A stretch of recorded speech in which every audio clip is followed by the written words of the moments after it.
Welcome to Community Cocktails with Kimberly, hosted by Kimberly Woodard, a realtor for nearly 20 years with Ebby Halliday Realtors. Join her every first and third Wednesday of the month as she meets with the top community influencers to help you get to know the area you want to call home. Don't just love your home, love your community. And now, your host, Kimberly Woodard. Welcome, viewers, to this episode of Community Cocktails with Kimberly. I am so excited and thrilled about our guest today, and I know you're going to enjoy this one too. So today I have Duncan Webb here, Collin County Commissioner for Precinct 4. Welcome, Duncan. Thank you so much, Kimberly. I really appreciate the opportunity to be here and talk with you. Yes, I am thrilled to have you, and we are going to learn so much about what's going on. At least my viewers and myself. Hopefully I will be able to impart knowledge to everyone. Of course. So Duncan, so you're a Plano resident, been in the Plano area for quite some time. Yes, my wife is actually a Plano High School graduate. Go Plano. And I'm a Richardson High School graduate, and we met in a law firm. And when we started dating and got engaged, she convinced me to move to Plano. So I've been in Plano, I actually calculated, I've been in Plano almost 37 years. Wow. So you have seen the growth of our beautiful city. And the Metroplex. Yes. Because I was actually born in Dallas. So I've been here pretty much most of my life. Wow. Dallasite and, Mm-hmm. Really Plano light 37 years. Yeah, it's hard to believe I moved to Plano, given that Plano was Richardson's arch rival when I was in high school. Oh, yes. I remember, so kind of similar to myself. My husband went to Lake Highland, which is part of Richardson. Oh. And I grew up and went to Plano, go Wildcats. Wow. And I, wanted to move to Plano when we got married because that was hometown. My parents still live in the house that I was raised in. So. I was very blessed. My wife, Beth, Yeah. her parents lived close by. My parents lived in Richardson, far north Dallas. And so it made sense to move here. So Definitely. I've seen a lot change since I was born, and especially since I've been to Plano. Oh, yes. I mean, I remember the Tollway when it was a ramp up at Color Springs. It only went to Wycliffe. Now are we to Oklahoma yet? We're getting close. They're actually extending it beyond 380. So that's moving on. That's moving forward. I know. Every time I go up that way, I'm amazed of, how much and how far it's come. It seems like every time I'm up there, they've made more progress and more progress. So I can't wait. They have. It'll make me very nice. The growth is unbelievable. Yes. So, just to hear in this last year, what are you saying? A year? In a month, our numbers just keep growing here for Collin County. Yeah. I basically tell people 81 new residents come to Collin County every day. Wow. 81. So that's basically, we need 20 new housing units a day, and we get 20 new cars, or at least per day. New cars are on the roads in Collin County every day. Now, the most interesting thing of that is, and this just came out of COG, is that 85 new jobs are created in Collin County every day. So as long as jobs are being created faster than people coming here, more people are going to continue to come to Collin County. Definitely. So we are very blessed. Definitely. Well, I know in my profession, we have felt the real estate pitch because it is slim pickings out there. I did a search just for one zip code this morning, just for grins, and the one zip code, and this was in Plano, 75093, there were 15 properties. And this was just properties that were for sale. That was it. Well, in my neighborhood, and we've been there for 19 years, This is I guess a month ago was the first time ever there were no houses for sale in our neighborhood, ever. Wow. That's never occurred. Yeah. Normally there's at least 3 or 4. Right. 0. Yeah. And you can see people driving the neighborhoods trying to figure out what may go on the market. Right. I get letters in the mail saying, Oh, hey, yes. are you interested in selling your house? Yes. Well, but that contributes to, Collin County being such a desirable place to live. We have phenomenal cities. We have phenomenal school districts in Collin County. You add those two together with our low tax rate and our high services and low crime. Yeah. All the employers want to come to Collin County. So when employers come here, that means employees Right. and job openings. And so it is the perfect place to live, work, and play. It is. It is. I mean, I definitely agree with that. It's an easy place to live because you've got everything. And, Collin County is huge. I mean, I think people in their minds think Collin County, Plano, Frisco, McKinney, Allen. But I mean, I have, you've got, you can go to the country. I've got property out in Josephine, Texas, if anyone knows where Josephine I know where that is. or Nevada, and you can get acreage out there. But that's still in Collin County. So we do have a lot of growth that I think people don't recognize that makes Collin County so unique and so desirable. And just keep in mind, Collin County is projected to be anywhere from 2.5 million to 3.5 million residents. Wow. Which is currently bigger than Dallas County is right now. So just think about how big Collin County in terms of population is going to be. Our biggest city in Collin County will be Celina. Wow. People don't realize that Celina ultimately will be the biggest city in Collin County. And yet right now, most people don't even know where Celina is. Kind of like Josephine. Yes, they're like, Celina, where's Celina? Yes. I know my Dallas folks are like, where's that? They're getting all their maps right now. But yes, I mean, but there's been so much growth in the development projects that are going out there, again, to that live, work, live, play concept. And that's what they're building out in Celina. I mean, they're like little mini country club resorts. You would be shocked. It used to be 3 or 4 years ago, I would get 1 to 2 letters a month saying a new development was going to be built outside what I call in the rural areas of Collin County. Yeah. I get 2, 3 a week now. Wow. And this is anywhere from 1,000 houses to 5,000 houses. Wow. So keep that in mind. I mean, that's the magnitude of the growth is unbelievable. Yes. But the good news is up to this point, we've been, the region as a whole and Collin County, we worked very hard to continue to provide the services all of these new people coming to the county and want. So, so far, so good. Yes. Well, but it is a challenge. Yes. I mean, I'm still blown away. It's very interesting to know that, Celina, so those of you folks that live in Celina, hey, that's going to be the biggest city in Collin County. You're ahead of the times there. It's projected to be close to 400,000 people. Wow. Well, I mean, and that's why, I mean, by then the tollway will be, rolling. It'll be past them. Yes, it'll be past Celina. It'll just be a stopping point to get your gas. Right. But it is, but we also, credit all these great things that we've had, that we've been fortunate, the businesses that have come that do keep our tax rates a lot lower than other parts of, our North Texas Metroplex. So. We are extremely blessed.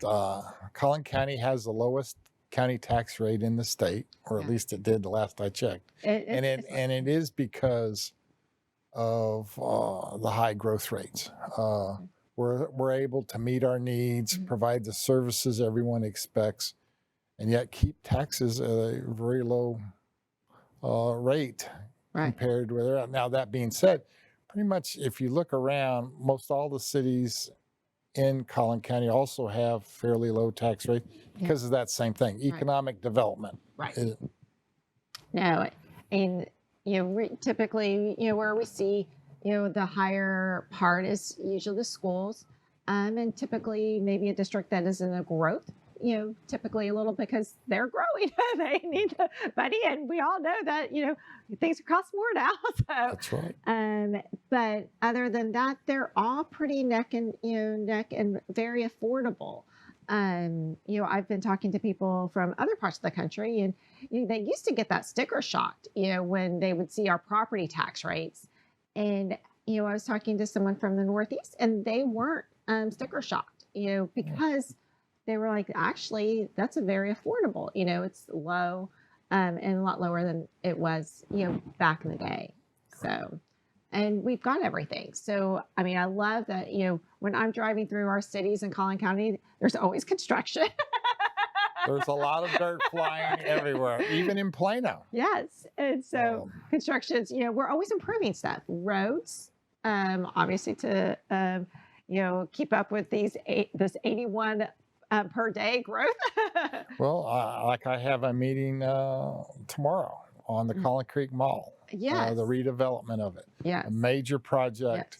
Yes. Meeting with the developer of it to talk just general needs and mobility and congestion, and actually got the Regional Transportation Council involved a little bit on trying to coordinate our transit system, which is the Red Line, and how that would how we're going to tie that into Collin Creek Mall with maybe a what's called a people mover type thing. So very interesting. That would be very nice, because that is, I'm old enough to say that I even worked at Collin Creek Mall back in the day when I was not there, but.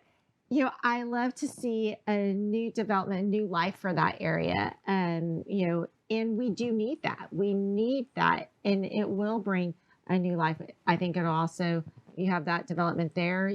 Downtown has some charming things. It'll also piggyback that area. And, it's at the center part. It's right there, 75 and George Bush 190. Corridor. I mean, you've got people from all areas, whether they work up at Legacy, they can go there, work downtown, or whatever. Oh, absolutely. I mean, it is a phenomenal development. I'm looking forward to it. Yeah. Down in Dallas, again, I was born there and raised. I remember when they built Valley View Mall. Now it's completely torn down. Yes. And they're going to call it Midtown. Right. And it's going to be a lot larger version of a Collin Creek Mall. Oh, okay. So it's going to be huge, and it'll be called Midtown. Very. You've got to continue the cities, and we're very blessed that here in Collin County, the more mature cities like Richardson and Plano are working on redeveloping their older infrastructure, because they have to compete with the Friscos, the Celinas, the Prospers, the Allens, and the McKinneys. Yep. So again, we're very blessed, as I tell people, very blessed to live here. I wouldn't want to live anywhere else than here. No, it is. I mean, going back, like I said, grew up here in Plano and seeing all the, everything revolve. And I always say everything kind of revolves. And what's, also interesting is that we all come back. It seems like, we might have, those of us that, grew up in this town, maybe we left for a while, but we kind of get pulled back because it is such a great place to live, and jobs. And I think that's another reason you see so many people, their kids, go off to college and they come back here to start their careers because of the job opportunities that we have. I love, that we have it all here at our fingertips.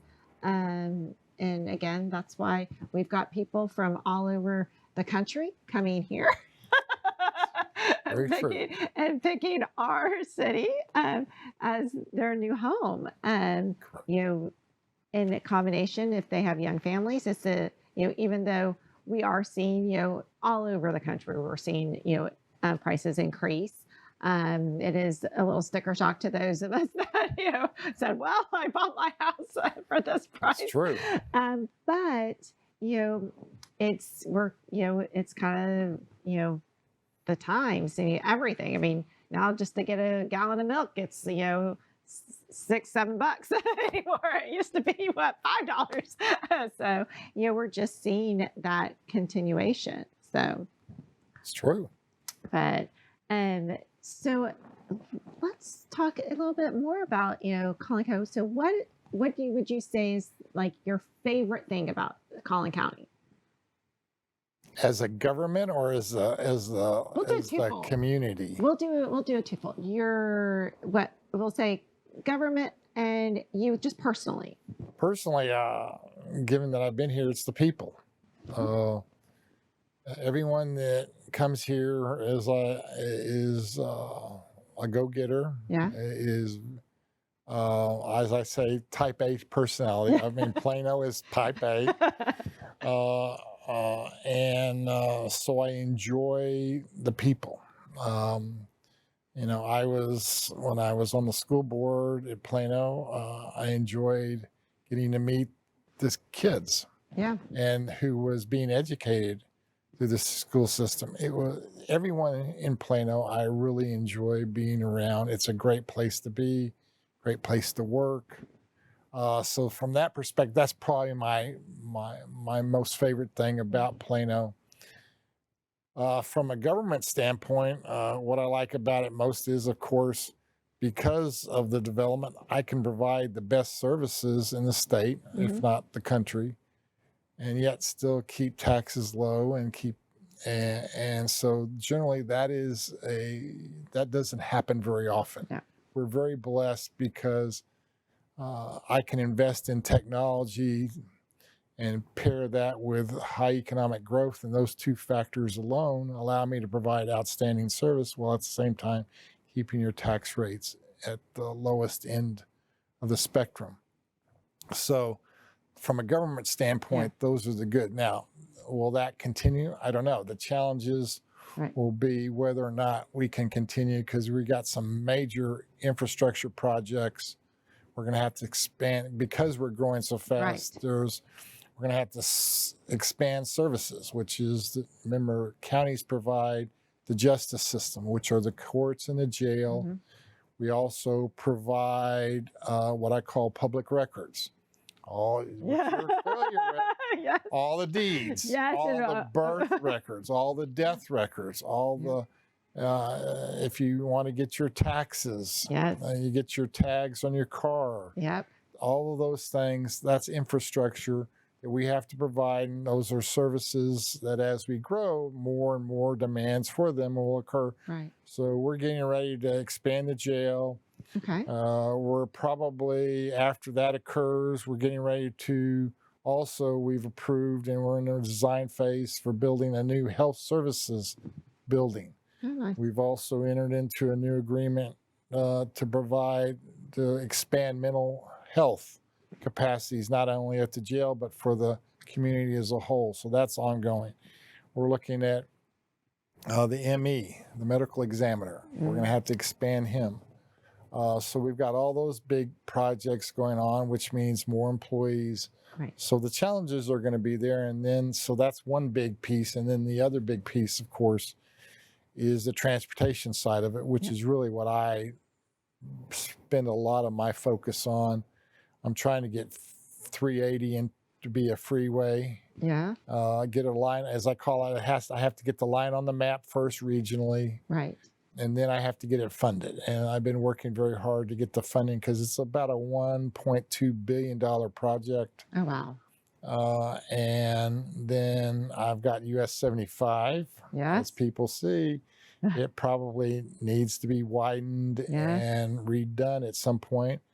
The outer loop, you mentioned Celina. The outer loop goes between Prosper and Celina. And the funny thing is, that's the line, those lines are on the map, and we're actually building parts of it now and acquiring right of way. We opened our first segment, which was a 2-lane service road for the outer loop between Preston and the new toll road, the extension, and it was packed. The moment we opened it, we've now had to commit to designing the second 2 lanes so we can make it 2 lanes each way. Wow. And that's just that one little segment. So now we're also buying right away between Preston and 75. So that outer loop segment, probably next year or 2, we'll hopefully get that built, and which will open up all that property, what I call east of Celina. Okay, east of Celina. And open that all up for development. The developers constantly are saying, when are you going to do that? Yes. When are you going to build it? But those are the big challenges. It's going to be transportation and mobility paired with infrastructure. Yeah. And then the last big one, of course, is mental health. I'm focusing, me and some of our commissioners have worked really hard to expand mental health services, because it's a big challenge. Oh, definitely. Well, and I think we've seen, unfortunately, with the last 2 years and what we're going, I feel like going on, I feel like it's always Groundhog Day in our world, but I think some of the mental services, some of those needs have just flourished even more with everything that's gone on. But all we can do is, try to, keep ahead of the game. But we can't stop the people coming. No, we can't stop them. And COVID, you would have thought COVID would have slowed it down. Nope. It hasn't slowed it down at all. Nope. COVID has been a challenge, but the state is really, when COVID came out, I was really expecting the county to have a bigger role, but the state decided that they were going to basically call the shots. So we were put on we were on the back end of that. We had, we did a mass vaccination center short term, but the state wanted us to basically push it out to private industry and let them vaccinate and test. And so pretty much we're a secondary source primarily, although we are building a new health services. And one of the needs we found out is that we don't really have a facility to vaccinate high volume that's covered, or is more so is easier for if hard weather events, rain, cold. So part of what we're designing in is something that we could run a mass vaccination site through. So we're working on that too. But other than that, I mean, Collin County there's a lot going on, and it is not slowing down. It is not. It is the place to live. It absolutely is. There's no question about it. I would not live anywhere else. There we go. Well, you heard that. Well, it's been such a pleasure, Duncan. Let's say cheers to Collin County. Cheers to Collin County in the new year. Yes. Thank you so much, Kimberly. You're welcome. Thanks for tuning in. If you'd like to contact Kimberly with your real estate needs, you can reach her at kimberlywoodard.ebby.com. We hope you enjoyed our guest this week, and remember, don't just love your home, love your community.